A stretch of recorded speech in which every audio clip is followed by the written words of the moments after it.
하다 보니까 뭐 포트 충돌 나는 경우도 있더라고요. 보통 이제 노드 프로세스를 죽이면 그 포트가 다시 이제 가용되는데, 그게 안 될 경우에 그냥 포트 번호 변경해서 진행하시면 돼요. 저희는 3000번 포트 여기 쓰고 있잖아요. 빈점 JS에서. 근데 뭐 이게 3001번을 한다거나 이런 식으로 해서 좀 포트를 이동해서 하시면 됩니다. 없다. 하면서 이제 몇 가지 문제점도 있을 거예요. 제가 한번 해보겠습니다.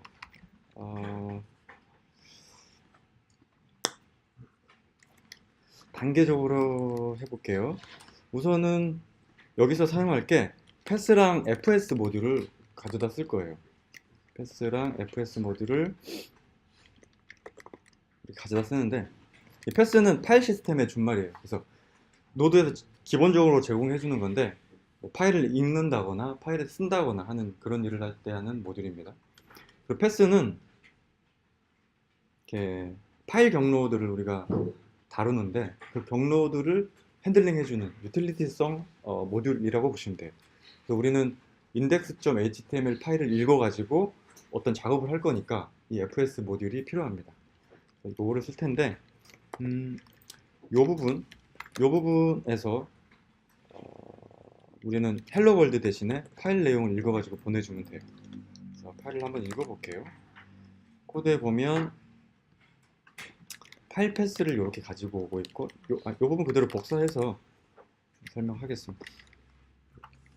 초록색 되어 있는 부분이 이 부분인데, 우선 파일 패스를 얻어오기 위해서 요 패스 조인이라는 함수로 이것과 요거를 이렇게 조인했어요. 합쳤어요. 그렇게 한 이유는 노드에서는 상대 경로로 접근은 할 수 있어요. 예, 접근할 수 있는데, 이 어플리케이션 JS를 호출하는 위치에 따라서 이 상대 경로가 동작 안 할 수도 있어요. 그렇기 때문에 절대 경로를 설정해 줘야 돼요. 이 언더바 dir 네임은 이 컴퓨터에서 현재 이 어플리케이션 JS의 경로명을 가지고 있어요. 전역 변수로 그 값을 가지고 있는데, 그것과 이거를 합쳐가지고 실제 이 파일의 절대 주소를 알아내기 위한 작업입니다. 그러니까 패스 조인은 그런 용도로 이렇게 쓸 수 있어요. 그렇게 해서 이 퍼블릭의 index.html 파일에 절대 경로를 여기 파일 패스에다가 저장했어요. 그런 다음에 파일 시스템에 리드 파일이라는 함수가 있어요. 리드 파일. 리드 파일은 노드 문서에도 있지만 인자가 이렇게 두 개예요. 근데 하나는 읽어야 될 파일의 경로명, 그 경로명이죠. 그 경로명을 넘겨주고, 이 파일을 노드가 읽으면 콜백 함수를 실행해요. 파일을 읽었다라고 콜백 함수가 이렇게 실행됩니다. 자바를 하시는 분은 어색하게 보일 수 있어요. 왜냐하면 한 줄에서 파일을 읽고 그 다음에 읽은 파일을 또 실행하고 이렇게 순차적으로 코드를 실행하면 될 것 같지만, 노드에서는 그렇지 않아요. 노드에서는 파일을 읽는 작업은 굉장히 무거운 작업이기 때문에 다른 워커가 실행하도록 그냥 위임해줘요. 너는 파일을 읽어라고 위임해주고, 이 노드 자체는 계속 파일들, 이 코드들을 실행해 나가요. 그러다가 언젠가 그 워커가 파일 읽기를 완료하면 이 노드 어플리케이션한테 내가 파일을 다 읽었다라고 전달을 해야 되잖아요. 그때 어떤 형식으로 전달하냐면 이런 콜백 형식으로 전달을 합니다.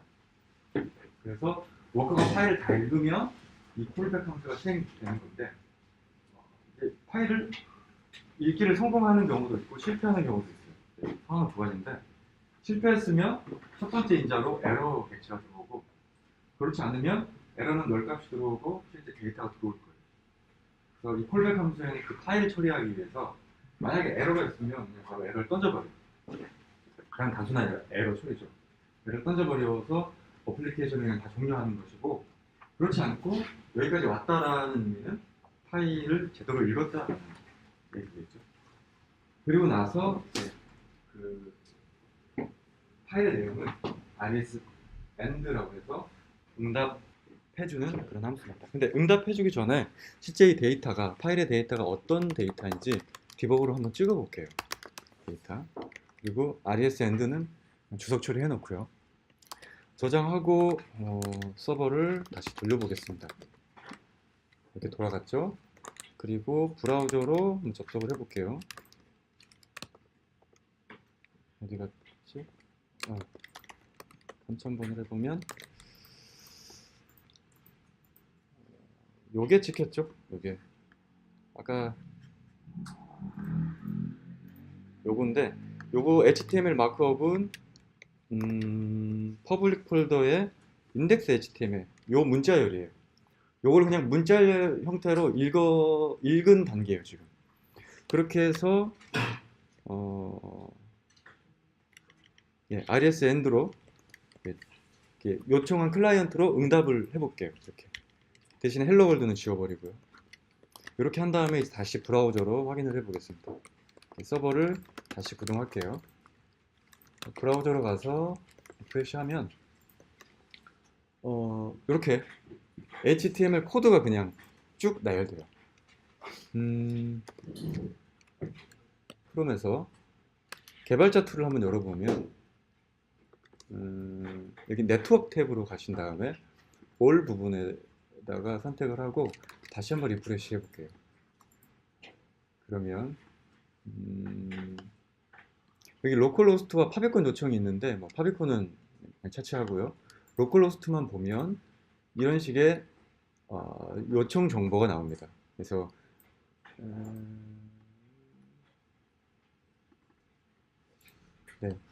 200번 응답이 왔고, 그리고 리스판스 헤더를 보면 잘 안 보일 것 같은데 네, 이렇게 할게요.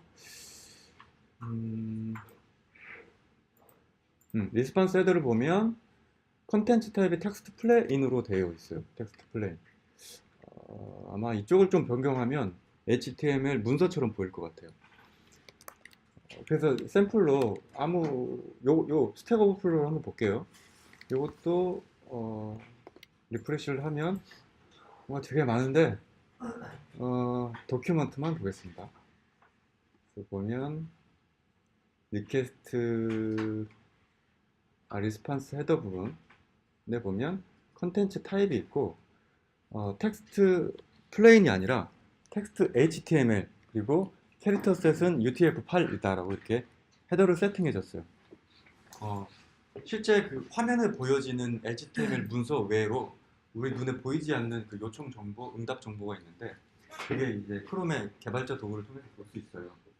그래서 그 헤더 정보가 몇 가지 있는데 키 밸류 형식으로 되어 있어요. except range, 바이트 이런 식으로 되어 있는데 우리가 여기서 중요하게 볼 거는 컨텐츠 타입이 무엇이냐. 아까는 그냥 이 응답은 그냥 순수 문자열이다라는 의미여서 브라우저가 그걸 보고 이렇게 그냥 처리한 거예요. 근데 그 응답 헤더 값을 텍스트 HTML이다라고 해서 내가 주는 이 텍스트 응답이 HTML 문서요라고 이렇게 명시해주면 이 크롬 브라우저가 그 헤더 값을 보고 이거는 HTML 문서구나라고 해서 지가 알아서 렌더링 작업을 하는 거죠. 그래서 그렇게 브라우저한테 알려주는 작업을 해볼게요. 파일을 읽어서 단순히 이렇게 응답만 했는데 여기 set 헤더 부분에 컨텐츠 타입이 있어요. 플레인이 아니라 HTML을 이렇게 바꿔볼게요. 그리고 리스판스 해주는 이 부분들은 관련 코드가 다 이쪽에 있으니까 이쪽으로 이렇게 옮겨 봤어요. 이렇게 하면 이제 브라우저가 이 텍스트는 HTML이구나 하고 알아서 동작을 할 거예요. 다시 서버를 구동을 하고요. 브라우저로 가서 똑같은 페이지인데 리프레시 해볼게요. 그러면 비로소 이게 단순히 그냥 문자열이 아니라 HTML이구나 라고 해서 이렇게 파싱해서 다 보여줍니다. 다시 한번 개발자 도구를 열어서 리프레시 해볼게요. 그래서 로컬호스트 같은 경우에는 응답이 200번으로 왔고 리스판스 데이터를 보면 이렇게 HTML 문서가 쭉 나열되는 걸 볼 수 있어요. 이 style.css를 한번 볼게요. 근데 style.css도 똑같이 그 HTML 문서가 응답이 되죠.